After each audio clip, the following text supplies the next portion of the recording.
dark robes.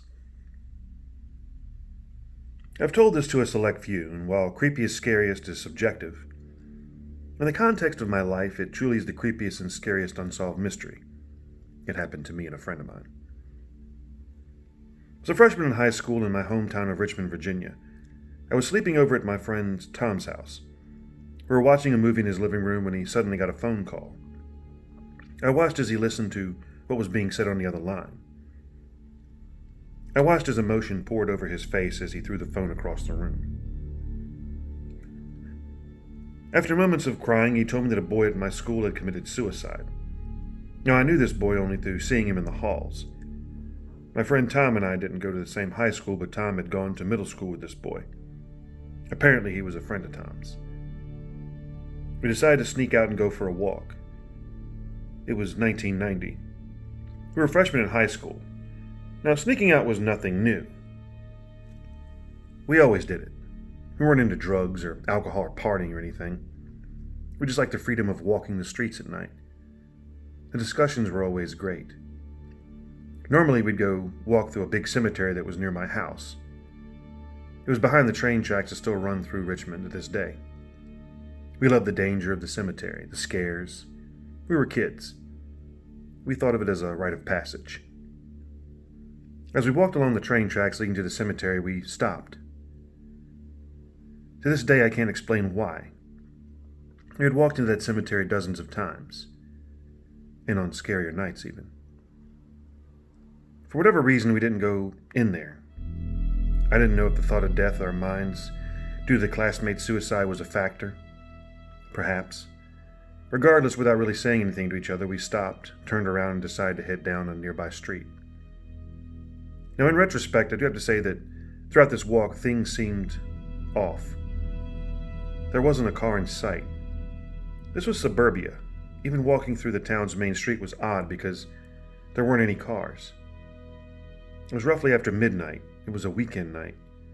Where was everybody? Perhaps just a strange coincidence. Lastly, there was something in the air. Both Tom and I felt it.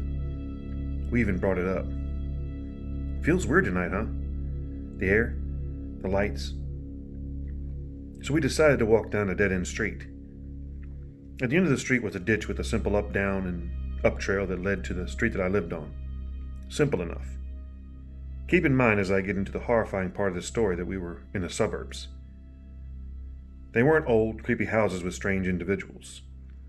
And the trees were small. It wasn't a brand new development, but it wasn't an old one either.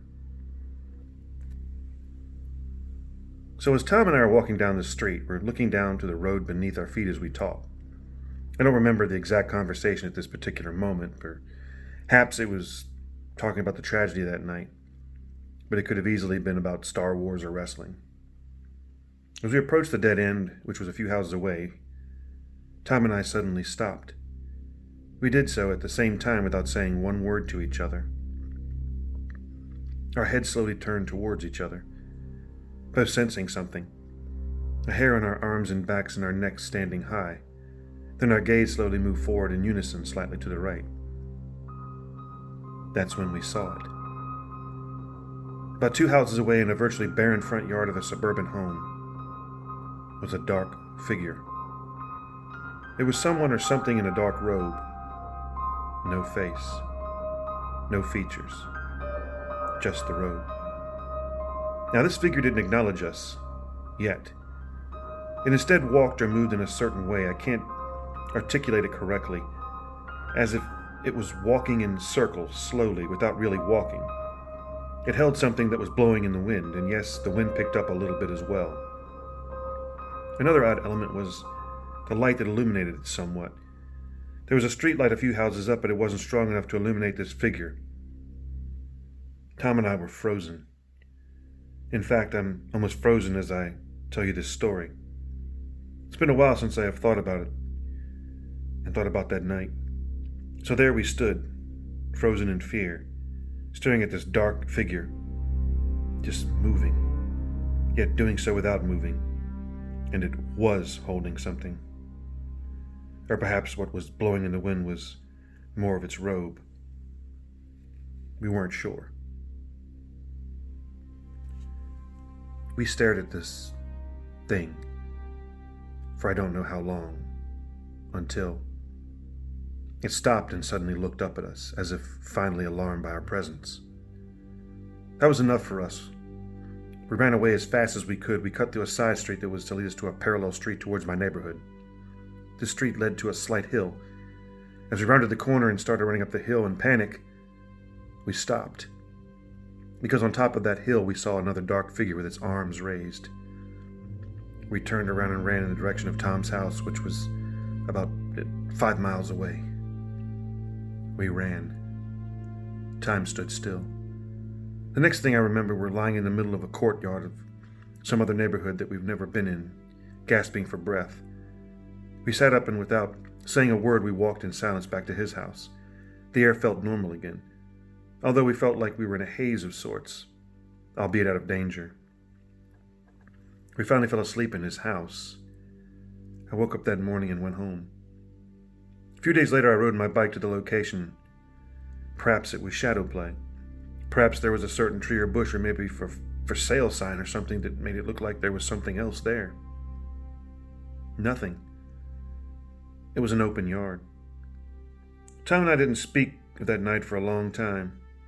Years later, when I brought it up, he replied, "Yeah, the hell was that?" As if no time had passed. What was it? I have no idea. We hadn't taken any drugs. We hadn't been drinking any alcohol. I often wonder if it could have been a haunting, a spectre, a ghost. Maybe it was an alien abduction or sighting. We saw no craft, but there was that unexplained light, or maybe it was some other kids messing with us, but how would they have known we were coming? How could they be so prepared? I just don't know. That was 30 years ago. And yes, this is a true story. Sadly, my best friend Tom passed suddenly a few months ago. I thought of this night during his funeral. I thought of returning to that site. I thought of the odd coincidence of unexpected and surprising death. Just like my classmate that night. Is there a connection? Are we seeing some future fate for one of us, which sadly fell upon my best friend Tom? Was this all some dual hallucination? In my mind, no way. It haunts me to this very day.